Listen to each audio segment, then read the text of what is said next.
गुरुर्ब्रह्मा गुरुर्विष्णु गुरुर्देवो महेश्वरा गुरु साक्षात परब्रह्म तस्मै श्री गुरुवे नमः।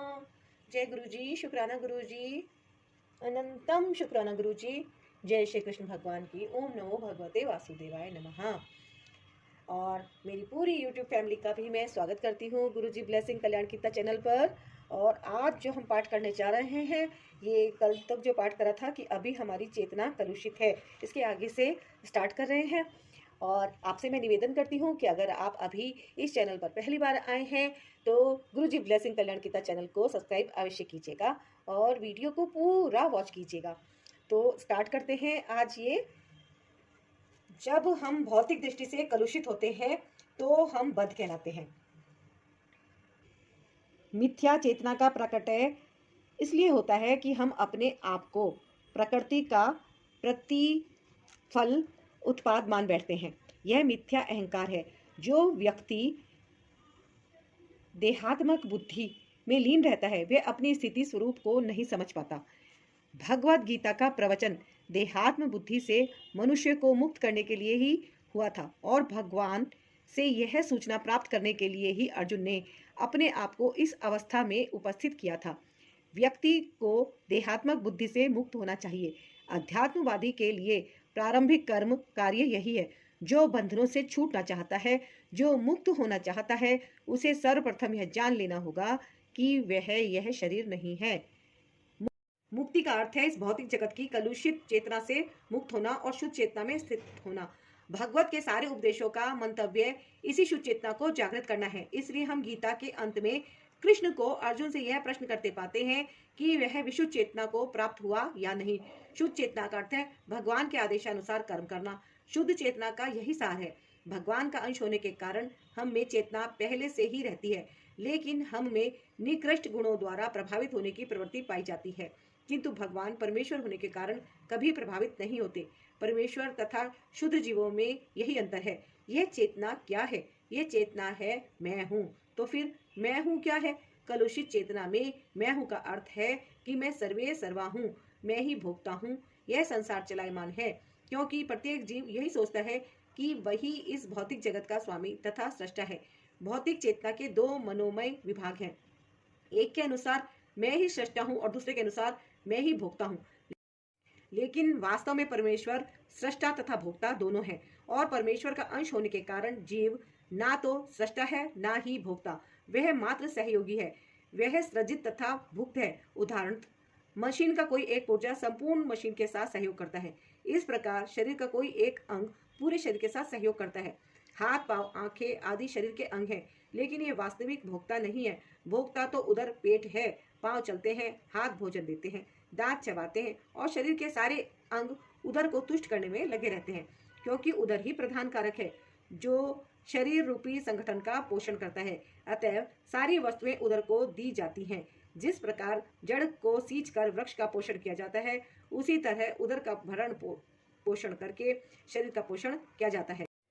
क्योंकि यदि शरीर को स्वस्थ रखना है तो शरीर के सारे अंगों को उदर पूर्ति में सहयोग देना होगा। इसी प्रकार परमेश्वर ही भोक्ता तथा सृष्टा है और हम उनके अधीनस्थ जीवात्माएं उन्हें प्रसन्न रखने के निमित्त सहयोग करने के लिए हैं। इस सहयोग से हमें लाभ पहुंचता है। ठीक वैसे ही जैसे उदर द्वारा ग्रहित भोजन से शरीर के सारे अंगों को लाभ पहुंचता है। यदि हाथ की उंगलियां यह सोचें कि वह उदर को भोजन न देकर स्वयं ग्रहण कर ले तो उन्हें निराश होना पड़ेगा।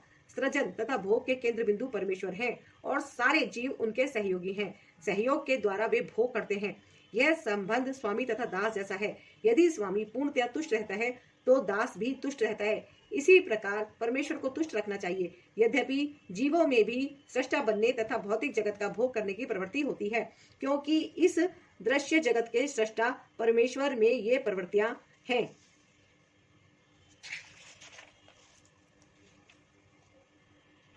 अतएव भगवत गीता में हम पाएंगे कि परम पूर्ण में परम नियंत्रित जीव, दृश्य जगत, शाश्वत काल तथा कर्म सन्निहित हैं और हम सबकी व्याख्या इस के मूल पाठ में की गई है। ये सब मिलकर परम पूर्ण का निर्माण करते हैं और यही परम पूर्ण परम सत्य कहलाता है। यही परम पूर्ण तथा परम सत्य पूर्ण पुरुषोत्तम भगवान श्री कृष्ण हैं। सारी अभिव्यक्तियां उनकी विभिन्न शक्तियों के फलस्वरूप हैं। वे ही परम पूर्ण हैं। भगवत गीता में यह भी बताया गया है कि निर्विशेष ब्रह्म भी पूर्ण परम पुरुष के अधीन है। ब्रह्मणो ही प्रतिष्ठा हम। ब्रह्म सूत्र में ब्रह्म की विशद व्याख्या सूर्य की किरणों के रूप में की गई है। निर्विशेष ब्रह्म भगवान का प्रभामय किरण समूह है। निर्विशेष ब्रह्म पूर्ण ब्रह्म की अपूर्ण अनुभूति है और इसी तरह परमात्मा की धारणा भी है। 15वें अध्याय में यह देखेंगे कि भगवान पुरुषोत्तम इन दोनों निर्विशेष ब्रह्म तथा परमात्मा की आंशिक अनुभूति से बढ़कर है। भगवान को सच्चिदानंद विग्रह कहा जाता है। ब्रह्म संहिता का शुभारंभ इस प्रकार से होता है। ईश्वर परम कृष्ण सच्चिदानंद विग्रह। अनादिरादि गोविंद सर्व कारणम। गोविंद या कृष्ण सभी कारणों के कारण है। वे ही आदि कारण है और सत्य चित्त तथा आनंद के रूप हैं। निर्विशेष ब्रह्म उनके सत्य शाश्वत स्वरूप की अनुभूति है। परमात्मा सत्य चित्त शाश्वत ज्ञान की अनुभूति है। परंतु भगवान कृष्ण समस्त दिव्य स्वरूपों की अनुभूति है। सत्य चित्त आनंद के पूर्ण विग्रह में है। अल्पज्ञानी लोग परम सत्य को निर्विशेष मानते हैं, लेकिन वे हैं दिव्य पुरुष और इसकी पुष्टि समस्त वैदिक ग्रंथों में हुई है। नित्यो नित्यानाम चेतन श्वेतनानाम। जिस प्रकार हम सभी जीव हैं और हम सबकी अपनी अपनी व्यष्टि सत्ता है, उसी प्रकार परम सत्य भी अंततः एक व्यक्ति है और भगवान की अनुभूति उनके पूर्ण स्वरूप में समस्त दिव्य लक्षणों की ही अनुभूति है। यह पूर्णता रूप विहीन निराकार नहीं है। यदि वह निराकार है या किसी अन्य वस्तु से घटकर है तो वह सर्वथा पूर्ण नहीं हो सकता। जो सर्वथा पूर्ण है उसे हमारे लिए अनुभव गम्य तथा अनुभवातीत हर वस्तुओं से युक्त होना चाहिए, अन्यथा वह पूर्ण नहीं हो सकता। पूर्ण भगवान में अपार शक्तियां हैं। कृष्ण किस प्रकार अपनी विभिन्न शक्तियों द्वारा कार्यशील हैं, इसकी भी व्याख्या भगवत गीता में हुई है। यह दृश्य जगत या भौतिक जगत जिसमें हम रह रहे हैं, यह भी स्वयं पूर्ण है, क्योंकि जिन 24 तत्वों से यह नश्वर ब्रह्मांड निर्मित है, वे सांख्य दर्शन के अनुसार इस ब्रह्मांड के पालन तथा धारण के लिए अपेक्षित साधनों से पूर्णतः समन्वित है। इसमें ना तो कोई विजातीय तत्व है, ना ही किसी की आवश्यकता है। इस सृष्टि का अपना निजी नियत काल है, जिसका निर्धारण परमेश्वर की शक्ति द्वारा हुआ है। और जब यह काल पूर्ण हो जाता है तो उस पूर्ण की पूर्ण व्यवस्था से इस क्षणभंगुर सृष्टि का विनाश हो जाता है। शूद्र जीवों के लिए यह सुविधा प्राप्त है कि पूर्ण की अनुभूति करें। सभी प्रकार की अपूर्णताओं का अनुभव पूर्ण विषय ज्ञान की अपूर्णता के कारण है। इस प्रकार भगवत गीता में वैदिक विद्या का पूर्ण ज्ञान पाया जाता है। सारा वैदिक ज्ञान अमोघ अच्युत है और हिंदू इस ज्ञान को पूर्ण तथा अमोघ मानते हैं। उदाहरणार्थ, गोबर पशुमल है और स्मृति या वैदिक आदेश के अनुसार यदि कोई पशुमल का स्पर्श करता है तो उसे शुद्ध होने के लिए स्नान करना पड़ता है, लेकिन वैदिक शास्त्रों में गोबर को पवित्र करने वाला माना गया है। इसे विरोधाभास कहा जा सकता है, लेकिन यह मान्य है क्योंकि यह वैदिक आदेश है और इसमें संदेह नहीं कि इसे स्वीकार करने पर किसी प्रकार की त्रुटि नहीं होगी। अब तो आधुनिक विज्ञान द्वारा यह सिद्ध किया जा चुका है कि गाय के गोबर में समस्त कीटाणु नाशक गुण पाए जाते हैं। अतएव वैदिक ज्ञान पूर्ण है, क्योंकि यह समस्त संशयों एवं त्रुटियों से परे है और भगवत गीता समस्त वैदिक ज्ञान का सार है। वैदिक ज्ञान शोध का विषय नहीं है। हमारा शोध कार्य अपूर्ण है, क्योंकि हम अपूर्ण इंद्रियों के द्वारा शोध करते हैं। हमें पहले से चले आ रहे पूर्ण ज्ञान को परंपरा द्वारा स्वीकार करना होगा। जैसे कि भगवत गीता में कहा गया है, हमें ज्ञान को परंपरा के उपयुक्त स्रोत से ग्रहण करना होता है। जो परंपरा परम आध्यात्मिक गुरु साक्षात भगवान से प्रारंभ होती है और गुरु शिष्यों की यह परंपरा आगे बढ़ती जाती है।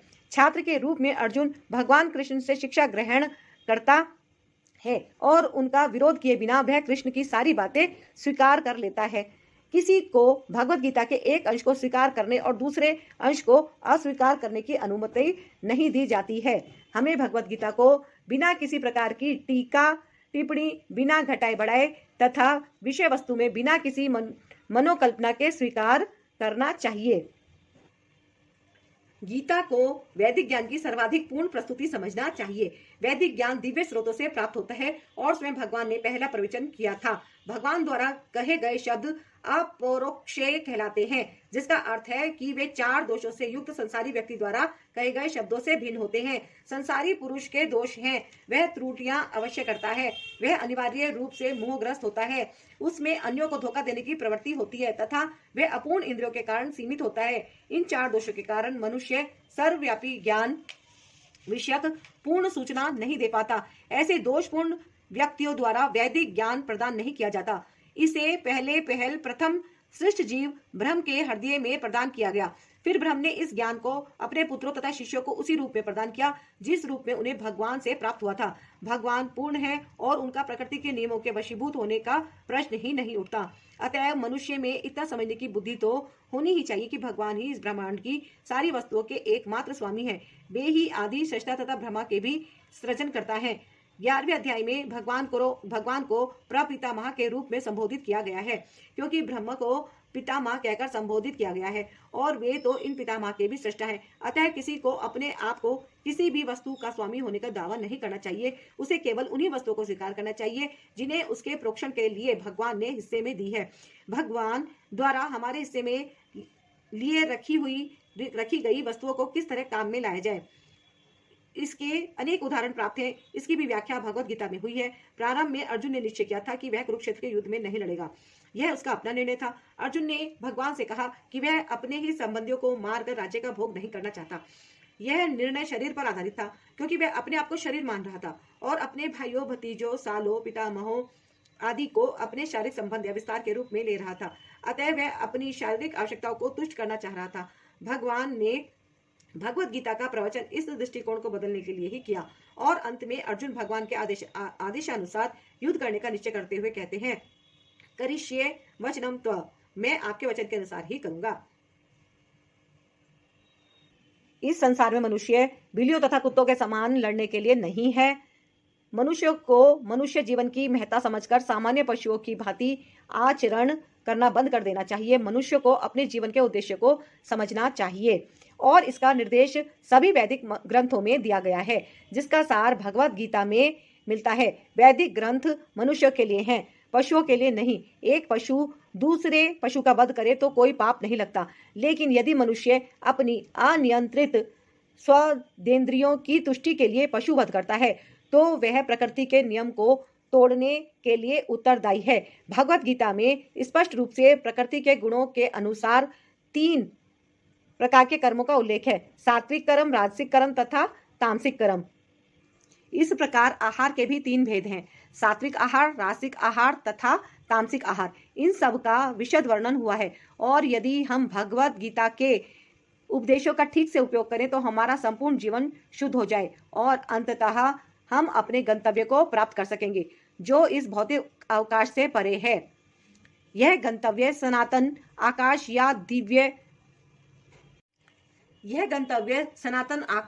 या नित्य चिन्मय आकाश कहलाता है। इस संसार में हम पाते हैं कि प्रत्येक पदार्थ क्षणिक है। यह उत्पन्न होता है, कुछ काल तक रहता है, कुछ गौण वस्तुएं उत्पन्न करता है, क्षीण होता है और अंत में लुप्त हो जाता है। भौतिक संसार का यही नियम है। चाहे हम इस शरीर का दृष्टांत ले लें या फल का या किसी अन्य वस्तु का, किंतु इस क्षणिक संसार से परे एक अन्य संसार है जिसके विषय में हमें जानकारी है। उस संसार में अन्य प्रकृति है जो सनातन है। जीव को भी सनातन बताया गया है और 11वें अध्याय में भगवान को भी सनातन बताया गया है। हमारा भगवान के साथ घनिष्ठ संबंध है और चूंकि हम सभी गुणात्मक रूप से एक हैं, सनातन धाम, सनातन भगवान तथा सनातन जीव। अतएव गीता का सारा अभिप्राय हमारे सनातन धर्म को जागृत करना है, जो कि जीव की शाश्वत वृत्ति है। हम अस्थायी रूप से विभिन्न कर्मों में लगे रहते हैं, किंतु यदि हम इन क्षणिक कर्मों को त्याग कर परमेश्वर द्वारा प्रस्तावित कर्मों को ग्रहण कर लें तो हमारे ये सारे कर्म शुद्ध हो जाएं। यही हमारा शुद्ध जीवन कहलाता है। परमेश्वर तथा उनका दिव्य धाम ये दोनों ही सनातन हैं और जीव भी सनातन है। सनातन धाम में परमेश्वर तथा जीव की संयुक्त संगति ही मानव जीवन की सार्थकता है। भगवान जीवों पर अत्यंत दयालु रहते हैं क्योंकि वे उनके आत्मज हैं। भगवान कृष्ण ने भगवत गीता में घोषित किया है, सर्व योनिषु अहम बीज प्रदम पिता, मैं सबका पिता हूँ। निसंदेह अपने अपने कर्मों के अनुसार नाना प्रकार के जीव हैं, लेकिन यहाँ पर कृष्ण कहते हैं कि वे उन सबके पिता हैं। अतः भगवान उन समस्त पतित बद्ध जीवों का उद्धार करने तथा उन्हें सनातन धाम वापस बुलाने के लिए अवतरित होते हैं, जिससे सनातन जीव भगवान की नित्य संगति में रहकर अपनी सनातन स्थिति को पुनः प्राप्त कर सके। भगवान स्वयं नाना अवतारों के रूप में अवतरित होते हैं या फिर अपने विश्वस्त सेवकों को अपने पुत्रों, पार्षदों या आचार्यों के रूप में उन बच्चों का उद्धार करने के लिए भेजते हैं। अतएव सनातन धर्म किसी सांप्रदायिक धर्म पद्धति का सूचक नहीं है, यह तो नित्य परमेश्वर के साथ नित्य जीवों के नित्य कर्म का सूचक है। जैसा कि पहले कहा जा चुका है, यह जीव के नित्य धर्म वृत्ति को बताता है। श्रीपाद रामानुजाचार्य ने सनातन शब्द की व्याख्या इस प्रकार की है, वह जिसका ना आदि है और ना अंत। अतएव जब हम सनातन धर्म के विषय में बात करते हैं तो हमें श्रीपाद रामानुजाचार्य के प्रमाण के आधार पर यह मान लेना चाहिए कि इसका ना आदि है और ना अंत। अंग्रेजी का रिलीजन शब्द सनातन धर्म से थोड़ा भिन्न है। रिलीजन से विश्वास का भाव सूचित होता है और विश्वास परिवर्तित हो सकता है। किसी को एक विशेष विधि में विश्वास हो सकता है और वह इस विश्वास को बदलकर दूसरा ग्रहण कर सकता है, लेकिन सनातन धर्म उस कर्म का सूचक है जो बदला नहीं जा सकता। उदाहरणतः ना तो जल में उसकी तरलता विलक की जा सकती है, न अग्नि से ऊष्मा विलक की जा सकती है। ठीक उसी प्रकार जीव में उसके नित्य कर्म को विलक नहीं किया जा सकता। सनातन धर्म जीव का शाश्वत अंग है। अतएव जब हम सनातन धर्म के विषय में बात करते हैं तो हमें श्रीपाद रामानुजाचार्य के प्रमाण को मानना चाहिए कि उसका ना तो आदि है न अंत है। जिसका आदि व अंत ना हो वह सांप्रदायिक नहीं हो सकता, क्योंकि उसे किसी सीमा में नहीं बांधा जा सकता। जिनका संबंध किसी संप्रदाय से होगा वे सनातन धर्म को भी सांप्रदायिक मानने की भूल करेंगे। किंतु यदि हम इस विषय पर गंभीरता से विचार करें और आधुनिक विज्ञान के प्रकाश में सोचें तो हम सहज ही देख सकेंगे कि सनातन धर्म विश्व के समस्त लोगों का ही नहीं अपितु ब्रह्मांड के समस्त जीवों का है। भले ही असनातन धार्मिक विश्वास का मानव इतिहास के पृष्ठों में कोई आदि हो, लेकिन सनातन धर्म के इतिहास का कोई आदि नहीं होता, क्योंकि यह जीवों के साथ शाश्वत चलता रहता है। जहां तक जीवों का संबंध है, प्रामाणिक शास्त्रों का कथन है कि जीव का ना तो जन्म होता है ना मृत्यु। गीता में कहा गया है कि जीव ना तो कभी जन्मता है ना कभी मरता है, वह शाश्वत तथा अविनाशी है और इस क्षण भंगुर शरीर के नष्ट होने के बाद भी रहता है। सनातन धर्म के स्वरूप के प्रसंग में हमें धर्म की धारणा को संस्कृत के मूल शब्द के अर्थ में समझना होगा। धर्म का अर्थ है जो पदार्थ विशेष में सदैव रहता है। हम यह निष्कर्ष निकालते हैं कि अग्नि के साथ ऊष्मा तथा प्रकाश सदैव रहता है। ऊष्मा और प्रकाश के बिना अग्नि शब्द का कोई अर्थ नहीं होता। इसी प्रकार हमें जीव के उस अनिवार्य अंग को ढूंढना चाहिए जो उसका चिर सहचर है। यह चिर सहचर उसका शाश्वत गुण है और यह शाश्वत गुण ही उसका नित्य धर्म है। जब सनातन गोस्वामी ने श्री चैतन्य महाप्रभु से प्रत्येक जीव के स्वरूप के विषय में जिज्ञासा की तो भगवान ने उत्तर दिया कि जीव का स्वरूप या स्वाभाविक स्थिति भगवान की सेवा करना है। यदि हम चैतन्य महाप्रभु के इस कथन का विश्लेषण करें तो हम देखेंगे कि एक जीव दूसरे जीव की सेवा में निरंतर लगा हुआ है।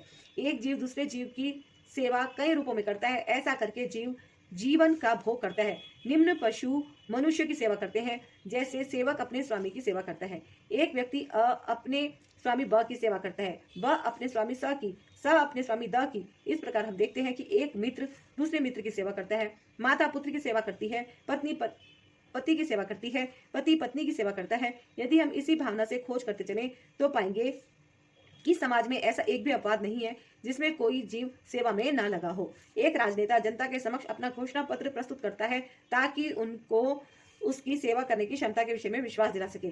फलतः मतदाता उसे यह सोचते हुए अपना बहुमूल्य मत देते हैं कि वह समाज की महत्वपूर्ण सेवाओं करेगा। दुकानदार अपने ग्राहक की सेवा करता है और कारीगर शिल्पी पूंजीपतियों की सेवा करते हैं। पूंजीपति अपने परिवार की सेवा करता है और परिवार शाश्वत जीव की शाश्वत सेवा क्षमता से राज्य की सेवा करता है। इस प्रकार हम देख सकते हैं कि कोई भी जीव अन्य जीव की सेवा करने से मुक्त नहीं है। अतएव हम यह निष्कर्ष निकाल सकते हैं कि सेवा जीव की चिर सहचरी है और सेवा करना जीव का शाश्वत सनातन धर्म है। तथापि मनुष्य काल तथा परिस्थिति विशेष के प्रसंग में एक विशिष्ट प्रकार की श्रद्धा को अंगीकार करता है और इस प्रकार वह अपने को हिंदू, मुसलमान, ईसाई, बौद्ध या किसी अन्य संप्रदाय का मानने वाला बताता है। ये सभी उपाधियां सनातन धर्म नहीं है। एक हिंदू अपनी श्रद्धा बदलकर मुसलमान बन सकता है या एक मुसलमान अपनी श्रद्धा बदलकर हिंदू बन सकता है या कोई ईसाई अपनी श्रद्धा बदल सकता है इत्यादि। किंतु इन सभी परिस्थितियों में धार्मिक श्रद्धा में परिवर्तन होने से अन्यों की सेवा करने का शाश्वत धर्म वृत्ति प्रभावित नहीं होता। हिंदू, मुसलमान या ईसाई समस्त परिस्थितियों में किसी न किसी के सेवक हैं। अतएव किसी विशेष श्रद्धा को अंगीकार करना अपने सनातन धर्म को अंगीकार करना नहीं है, सेवा करना ही सनातन धर्म है। वस्तुतः भगवान के साथ हमारा संबंध सेवा का संबंध है। परमेश्वर परम भोक्ता है और हम सारे जीव उनके सेवक हैं। हम सब उनके भोग सुख के लिए तो हम सुखी बनते हैं। हम वस्तुतः भगवान के साथ हमारा संबंध सेवा का संबंध है। परमेश्वर परम भोक्ता है और हम सारे जीव उनके सेवक हैं। हम सब उनके भोग सुख के लिए उत्पन्न किए गए हैं और यदि हम भगवान के साथ उस नित्य भोग में भाग लेते हैं तो हम सुखी बनते हैं। हम किसी अन्य प्रकार से सुखी नहीं हो सकते। स्वतंत्र रूप से सुखी बन पाना संभव नहीं है। जिस प्रकार शरीर का कोई भी भाग उधर से सहयोग किए बिना सुखी नहीं हो सकता, परमेश्वर की दिव्य प्रेममय सेवा किए बिना जीव सुखी नहीं हो सकता। भगवत गीता में विभिन्न देवों की पूजा या सेवा करने का अनुमोदन नहीं किया गया है। उसमें कहा गया है जिनकी बुद्धि भौतिक इच्छाओं द्वारा चुरा ली गई है वे देवताओं की शरण में जाते हैं और वे अपने अपने स्वभाव के अनुसार पूजा के लिए विधि विधानों का पालन करते हैं। यहाँ यह स्पष्ट कहा गया है कि जो वासना द्वारा निर्देशित होते हैं वे भगवान कृष्ण की पूजा न करके देवताओं की पूजा करते हैं। जब हम कृष्ण का नाम लेते हैं तो हम किसी सांप्रदायिक नाम का उल्लेख नहीं करते। कृष्ण का अर्थ है सर्वोच्च आनंद और इसकी पुष्टि हुई है कि परमेश्वर समस्त आनंद के आगार हैं। हम सभी आनंद की खोज में लगे रहते हैं। भगवान की ही भांति जीव चेतना से परिपूर्ण है और सुख की खोज में रहते हैं। भगवान तो हमेशा सुखी हैं और यदि जीव उनकी संगति करते हैं तो उनके साथ सहयोग करते हैं तो वे भी सुखी बन जाते हैं।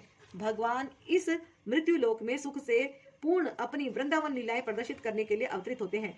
अपने गोप मित्रों के साथ, अपनी गोपिका सखियों के साथ, वृंदावन के अन्य निवासियों के साथ तथा गायों के साथ उनकी लीलाएं सुख से ओतप्रोत थी। वृंदावन की सारी जनता कृष्ण के अतिरिक्त अन्य किसी को नहीं जानती थी। परंतु भगवान कृष्ण ने अपने पिता नंद महाराज को भी इंद्रदेव की पूजा करने से निरुत्साहित किया, क्योंकि वे इस तथ्य को प्रतिष्ठित करना चाहते थे कि लोगों को किसी भी देवता की पूजा करने की आवश्यकता नहीं है। उन्हें एकमात्र परमेश्वर की पूजा करनी चाहिए, क्योंकि उनका चरम लक्ष्य उनके भगवान के धाम को वापस जाना है। भगवत गीता में भगवान श्री कृष्ण के धाम का वर्णन इस प्रकार हुआ है। मेरा परम धाम ना तो सूर्य या चंद्रमा द्वारा, ना ही अग्नि या बिजली द्वारा प्रकाशित होता है। जो लोग वहां पहुंच जाते हैं वे इस भौतिक जगत में फिर कभी नहीं लौटते। यह श्लोक इस शाश्वत आकाश परम धाम का वर्णन प्रस्तुत करता है। निसंदेह हमें आकाश की भौतिक कल्पना है और हम इसे सूर्य, चंद्र, तारे आदि के संबंध में सोचते हैं, किंतु इस श्लोक में भगवान बताते हैं कि शाश्वत आकाश में सूर्य, चंद्र, अग्नि या बिजली किसी की भी आवश्यकता नहीं है, क्योंकि वह परमेश्वर से निकलने वाली ब्रह्म ज्योति द्वारा प्रकाशित है। हम अन्य लोगों तक पहुंचने का कठिन प्रयास कर रहे हैं, लेकिन परमेश्वर के धाम को जानना कठिन नहीं है। यह धाम गोलोक कहा जाता है। ब्रह्म संहिता में इसका अति सुंदर वर्णन मिलता है। गोलोक एवं नील सत्य खिलात भूत, भगवान अपने धाम गोलोक में नित्य वास करते हैं, फिर भी इस संसार से उन तक पहुंचा जा सकता है और ऐसा करने के लिए वे अपने सच्चिदानंद विग्रह रूप को व्यक्त करते हैं, जो उनका असली रूप है। जब वे इस रूप को प्रकट करते हैं तब हमें इसकी कल्पना करने की आवश्यकता नहीं रह जाती कि उनका रूप कैसा है। ऐसे काल्पनिक चिंतन को निरुत्साहित करने के लिए ही वे अवतार लेते हैं और अपने श्याम सुंदर स्वरूप को प्रदर्शित करते हैं। दुर्भाग्यवश अल्पज्ञ लोग उनकी हंसी उड़ाते हैं, क्योंकि वे हमारे जैसे बनकर आते हैं और हमारे साथ मनुष्य रूप में खेलते कूदते हैं। लेकिन इस कारण हमें यह नहीं सोचना चाहिए कि वे हमारी तरह हैं। वे अपनी सर्वशक्तिमता के कारण ही अपने वास्तविक रूप में हमारे समक्ष प्रकट होते हैं और अपनी लीलाओं का प्रदर्शन करते हैं, जो उनके धाम में होने वाली लीलाओं की अनुकृतियां प्रतिरूप होती हैं। आध्यात्मिक आकाश की तेजोमय किरणें ब्रह्म ज्योति में असंख्य लोग तैर रहे हैं। यह ब्रह्म ज्योति परम धाम कृष्ण लोक से उद्भूत होती है और आनंदमय तथा चिन्हमय लोक जो भौतिक नहीं है इसी ज्योति में तैरते रहते हैं। भगवान कहते हैं, जो इस आध्यात्मिक आकाश तक पहुंच जाता है उसे इस भौतिक आकाश में लौटने की आवश्यकता नहीं रह जाती। भौतिक आकाश में यदि हम सर्वोच्च लोक ब्रह्म लोक को भी प्राप्त कर लें, चंद्र लोक का तो कहना ही क्या, तो वहां भी वही जीवन की परिस्थितियां, जन्म, मृत्यु, व्याधि तथा जरा होंगी। भौतिक ब्रह्मांड का कोई भी लोक संसार के इन 4 नियमों से मुक्त नहीं है। सारे जीव एक लोक से दूसरे लोक में विचरण कर रहे हैं, किंतु ऐसा नहीं है कि हम यांत्रिक व्यवस्था करके जिस लोक में जाना चाहे वहां चले जाएं। यदि हम किसी अन्य लोक में जाना चाहते हैं तो उसकी विधि होती है, इसका भी उल्लेख हुआ है। यदि हम एक लोक से दूसरे लोक में विचरण करना चाहते हैं तो उसके लिए किसी यांत्रिक व्यवस्था की आवश्यकता नहीं है। गीता का उपदेश है चंद्र, सूर्य तथा उच्चतर लोक स्वर्गलोक कहलाते हैं। लोकों की 3 विभिन्न स्थितियां हैं, उच्चतर, मध्य तथा निम्नतर लोक। पृथ्वी मध्य लोक में आती है। भगवत गीता बताती है कि किस प्रकार अति सरल सूत्र यान्ति देवव्रता देवान द्वारा उच्चतर लोक को यानी देवलोकों तक जाया जा सकता है। मनुष्य को केवल उस लोक के विशेष देवता की पूजा करने की आवश्यकता है और इस तरह चंद्रमा, सूर्य या अन्य किसी भी उच्चतर लोक को जाया जा सकता है। फिर भी भगवत गीता हमें इस भौतिक ब्रह्मांड के किसी लोक में जाने की सलाह नहीं देती, क्योंकि चाहे हम किसी यांत्रिक युक्ति से 40,000 वर्षों और कौन कितने समय तक जीवित रहेगा तक यात्रा करके सर्वोच्च लोक ब्रह्म लोक क्यों न चले जाएं, किंतु फिर भी वहां हमें जन्म, मृत्यु, जरा तथा व्याधि जैसी भौतिक असुविधाओं से मुक्ति नहीं मिल सकेगी। लेकिन जो परम लोक, कृष्ण लोक या आध्यात्मिक आकाश के किसी भी अन्य लोक में पहुंचना चाहता है उसे वहां ये सुविधाएं नहीं होंगी। आध्यात्मिक आकाश में जितने भी लोक हैं उनमें गोलोक, वृंदावन नामक लोक सर्वश्रेष्ठ है, जो भगवान श्री कृष्ण का आदि धाम है। यह सारी जानकारी भगवत गीता में दी हुई है और इसमें उपदेश दिया गया है कि किस प्रकार हम इस भौतिक जगत को छोड़ें और आध्यात्मिक आकाश में वास्तविक आनंदमय जीवन की शुरुआत कर सकते हैं। भगवत गीता के 15वें अध्याय में भौतिक जगत का वास्तविक चित्रण हुआ है। कहा गया है, यहाँ पर भौतिक जगत का वर्णन उस वृक्ष के रूप में हुआ है जिसकी जड़ें ऊर्ध्वमुखी ऊपर की ओर है और शाखाएं अधोमुखी नीचे की ओर है। हमें ऐसे वृक्ष का अनुभव है जिसकी जड़ें ऊर्ध्वमुखी हों। यदि कोई नदी या जलाशय के किनारे खड़ा होकर जल में वृक्षों का प्रतिबिंब देखे तो उसे सारे वृक्ष उल्टे दिखेंगे, शाखाएं नीचे की ओर और जड़ ऊपर की ओर दिखेगी। इसी प्रकार यह भौतिक जगत भी आध्यात्मिक जगत का प्रतिबिंब है। यह भौतिक जगत वास्तविकता का प्रतिबिंब छाया मात्र है। प्रतिबिंब में कोई वास्तविकता या सार नहीं होता, लेकिन प्रतिबिंब से हम यह समझ लेते हैं कि वस्तु तथा वास्तविकता है। यद्यपि मरुस्थल में जल नहीं होता, लेकिन मृग मरीचिका बताती है कि जल जैसी वस्तु होती है। भौतिक जगत में ना तो जल है ना तो सुख है, लेकिन आध्यात्मिक जगत में वास्तविक सुख रूपी असली जल है। भगवत गीता में भगवान ने सुझाव दिया है कि हम निम्नलिखित प्रकार से आध्यात्मिक जगत की प्राप्ति कर सकते हैं। पदम व्यय अर्थात सनातन राज्य धाम को वही प्राप्त होता है जो निर्माण मोह है। इसका अर्थ क्या हुआ? हम उपाधियों के पीछे पड़े रहते हैं। कोई महाशय बनना चाहता है, कोई प्रभु बनना चाहता है, तो कोई राष्ट्रपति या धनवान या राजा या कुछ और बनना चाहता है। परंतु जब तक हम इन उपाधियों से चिपके रहते हैं तब तक हम शरीर के प्रति आसक्त बने रहते हैं, क्योंकि ये उपाधियां शरीर से संबंधित होती हैं। लेकिन हम शरीर नहीं है और इसकी अनुभूति होना ही आध्यात्मिक अनुभूति है। लेकिन हम शरीर नहीं है, इसकी अनुभूति होना ही आध्यात्मिक अनुभूति की प्रथम अवस्था है। हम प्रकृति के 3 गुणों से जुड़े हुए हैं, किंतु भगवान की भक्तिमय सेवा द्वारा हमें इनसे छूटना होगा। यदि हम भगवान की भक्तिमय सेवा के प्रति आसक्त नहीं होते तो प्रकृति के गुणों से छूट पाना दुष्कर है। उपाधियां तथा आसक्तियां हमारी काम वासना, इच्छा तथा प्रकृति पर प्रभुत्व जताने की इच्छा के कारण है। जब तक हम प्रकृति पर प्रभुत्व जताने की प्रवृत्ति को नहीं त्यागते तब तक भगवान के धाम सनातन धाम को वापस जाने की कोई संभावना नहीं है। इस शाश्वत अविनाशी धाम को वही प्राप्त होता है जो झूठे भौतिक भोगों के आकर्षणों द्वारा मोहग्रस्त नहीं होता। जो भगवान की सेवा में स्थित रहता है ऐसा व्यक्ति सहज ही परम धाम को प्राप्त होता है। गीता में अन्यत्र कहा गया है, अव्यक्त का अर्थ है अप्रकट, हमारे समक्ष द्वारा भौतिक जगत तक प्रकट नहीं है। हमारी इंद्रियां इतनी अपूर्ण है कि हम इस ब्रह्मांड में सारे नक्षत्रों को भी नहीं देख पाते। वैदिक साहित्य से हमें सभी लोगों के विषय में प्रचुर जानकारी प्राप्त होती है। इस पर विश्वास करना या ना करना हमारे ऊपर निर्भर करता है।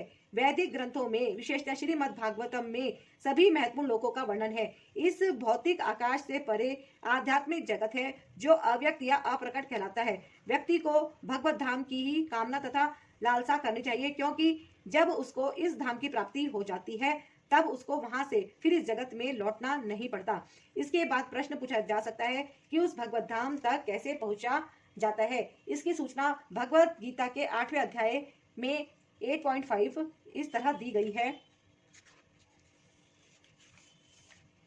अंत काल में जो कोई मेरा स्मरण करते हुए शरीर त्याग करता है वह तुरंत मेरे स्वभाव को प्राप्त होता है, इसमें रंच मात्र भी संदेह नहीं है।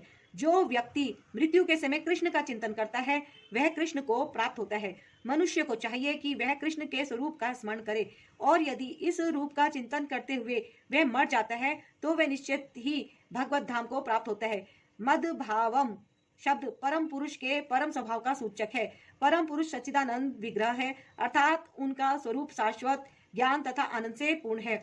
हमारा यह शरीर सच्चिदानंद नहीं है, यह सत्य नहीं अपितु असत है, यह शाश्वत नहीं अपितु नाशवान है, यह चित्त नहीं है अर्थात ज्ञान से पूर्ण नहीं अपितु अज्ञान से पूर्ण है। हमें भगवत धाम का कोई ज्ञान नहीं है, यहाँ तक कि हमें इस भौतिक जगत तक का पूर्ण ज्ञान नहीं है, जहाँ ऐसी अनेक वस्तुएं हैं जो हमें ज्ञात नहीं है। यह शरीर निरानंद है, आनंद से ओतप्रोत न होकर दुख से पूर्ण है। इस संसार में जितने भी दुखों का हमें अनुभव होता है वे शरीर से उत्पन्न है, किंतु जो व्यक्ति भगवान कृष्ण का चिंतन करते हुए इस शरीर को त्यागता है वह तुरंत ही सच्चिदानंद शरीर प्राप्त करता है। इस शरीर को त्याग कर इस भौतिक जगत में दूसरा शरीर धारण करना भी सुव्यवस्थित है। मनुष्य तभी मरता है जब यह निश्चित हो जाता है कि अगले जीवन में उसे किस प्रकार का शरीर प्राप्त होगा। इसका निर्णय उच्च अधिकारी करते हैं, स्वयं जीव नहीं करता। इस जीवन में अपने कर्मों के अनुसार हम उन्नति या अवनति करते हैं। यह जीवन अगले जीवन की तैयारी के लिए है। अतएव यदि हम इस जीवन में भगवत धाम पहुंचने की तैयारी कर लेते हैं तो निश्चित ही इस शरीर को त्यागने के बाद हम भगवान के सदृश आध्यात्मिक शरीर प्राप्त करते हैं।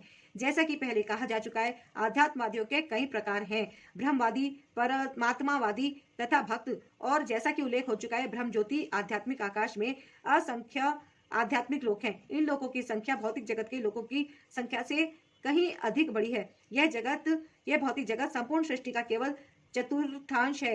एकांशेन स्थित हो जगत। इस भौतिक खंड में लाखों करोड़ों ब्रह्मांड हैं, जिनमें अरबों ग्रह, सूर्य, तारे तथा चंद्रमा है, किंतु यह सारी भौतिक सृष्टि संपूर्ण सृष्टि का एक खंड मात्र है। अधिकांश सृष्टि तो आध्यात्मिक आकाश में है। जो व्यक्ति परब्रह्म में विलीन होना चाहता है वह तुरंत ही परमेश्वर की ब्रह्म ज्योति में भेज दिया जाता है और इस तरह वह आध्यात्मिक आकाश को प्राप्त होता है। जो भक्त भगवान के सानिध्य का आनंद लेना चाहता है वह वैकुंठ लोकों में प्रवेश करता है, जिनकी संख्या अनगिनत है, जहाँ पर परमेश्वर अपने विभिन्न पूर्ण अंशों चतुर्भुज नारायण के रूप में तथा प्रद्युम्न, अनिरुद्ध तथा गोविंद जैसे विभिन्न नामों से भक्तों के साथ रहते हैं। अतः जीवन के अंत में आध्यात्मवादी ब्रह्म ज्योति, परमात्मा या भगवान श्री कृष्ण का चिंतन करते हैं। प्रत्येक दशा में वे आध्यात्मिक आकाश में प्रविष्ट होते हैं, लेकिन केवल भक्त या परमेश्वर से संबंधित रहने वाला ही वैकुंठ लोक में या गोलोक वृंदावन में प्रवेश करता है। भगवान यह भी कहते हैं कि इसमें कोई संदेह नहीं है, इस पर दृढ़ विश्वास करना चाहिए। हमें चाहिए कि जो हमारी कल्पना से मेल नहीं खाता उसे ठुकराएं नहीं।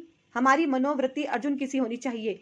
आपने जो कुछ कहा उस पर मैं विश्वास करता हूँ। अतएव जब भगवान यह कहते हैं कि मृत्यु के समय जो भी ब्रह्म, परमात्मा या भगवान के रूप में उनका चिंतन करता है वह निश्चित रूप से आध्यात्मिक आकाश में प्रवेश करता है, तो इसमें कोई संदेह नहीं है। इस पर अविश्वास करने का प्रश्न ही नहीं उठता। भगवत गीता में उस सामान्य सिद्धांत की भी व्याख्या है जो मृत्यु के समय ब्रह्म का चिंतन करने से आध्यात्मिक धाम में प्रवेश करना सुगम बनाता है। अपने इस शरीर को त्यागते समय मनुष्य जिस भाव का स्मरण करता है वह अगले जन्म में उस भाव को निश्चित रूप से प्राप्त होता है। अब सर्वप्रथम हमें यह समझना चाहिए कि भौतिक प्रकृति परमेश्वर की एक शक्ति का प्रदर्शन है। विष्णु पुराण में भगवान की समस्त शक्तियों का वर्णन हुआ है। परमेश्वर की शक्तियां विविध तथा असंख्य हैं और वे हमारी बुद्धि के परे हैं, लेकिन बड़े बड़े विद्वान मुनियों या मुक्तात्माओं ने इन शक्तियों का अध्ययन करके इन्हें 3 भागों में बांटा है। सारी शक्तियां विष्णु शक्ति हैं, अर्थात वे भगवान विष्णु की विभिन्न शक्तियां हैं। पहली शक्ति परा या आध्यात्मिक है। जीव भी परा शक्ति है, जैसा कि पहले कहा जा चुका है। अन्य शक्तियां या भौतिक शक्तियां तामसी हैं। मृत्यु के समय हम या तो इस संसार की अपरा शक्ति में रहते हैं या फिर आध्यात्मिक जगत की शक्ति में चले जाते हैं। अतः भगवत गीता में 8.6 में कहा गया है। ये हम पाठ करेंगे अब कल को। तो ये था आज का पाठ गीता का और इसको हमने पूरा किया। 8.6 से पढ़ेंगे हम कल को जो ये श्लोक है इसका अर्थ, और ये आप दर्शन कीजिए। ये है भगवत गीता कृष्ण भगवान की। अर्जुन को गीता का उपदेश दिया था कि मनुष्य का जन्म क्यों मिला है और हमें क्या करना चाहिए। इन्होंने बहुत अच्छी बात कही है। हमारे हाथ, हमारे पैर जितना भी कार्य करते हैं वो सब कार्य उदर को संतुष्ट करने के लिए ही किया जाता है ना। तो अगर हमारा उदर, पेट हमारा भरेगा तो हमारे पूरे शरीर को पोषण मिलेगा। और यही इन्होंने बात कही है, यानी कि हमें परमात्मा की भक्ति ज़्यादा से ज़्यादा करनी चाहिए, ताकि जैसे शरीर के बाकी अंग स्वस्थ रहते हैं, हमारा भी, हम सभी उसी प्रकार से स्वस्थ रहें, है ना। मनुष्य को इन्होंने अंग बताया है कि मनुष्य एक अंग के समान है, और मेन उदर बताया है परमात्मा को, है ना, कि अगर परमात्मा संतुष्ट तो बाकी के सारे अंग भी संतुष्ट। तो ये था आज का पाठ, और अब मैं लेती हूँ आज्ञा, और ये अब ले लेते हैं गुरु जी से आज्ञा। ओम नमः शिवाय, शिव जी सदा सहाय। ओम नमः शिवाय, गुरु जी सदा सहाय। ओम नमो भगवते वासुदेवाय नमः। ओम नमो भगवते वासुदेवाय नमः। ओम नमो भगवते वासुदेवाय नमः। जय गुरु जी और जय श्री कृष्ण भगवान। और आप सभी से मैं निवेदन करती हूँ कि अगर आपने अभी तक गुरु जी ब्लेसिंग कल्याण गीता चैनल को सब्सक्राइब नहीं किया है तो अवश्य कर लीजिए। वीडियो अगर अच्छी लगी है तो लाइक कीजिए, और कमेंट में जय गुरु जी या फिर जय श्री कृष्ण, जो भी आपको अच्छा लगे अवश्य अपनी हाजिरी लगाइएगा। और लेती हूँ मैं विदा अब। और मैं सब के लिए, अपनी पूरी यूट्यूब फैमिली के लिए भगवान से अरदास करती हूँ, प्रार्थना करती हूँ कि ये गुरु जी ब्लेसिंग कल्याण गीता का सारा परिवार हमेशा बहुत खुश रहे। जय गुरु जी, शुक्राना गुरु जी, जय श्री कृष्ण।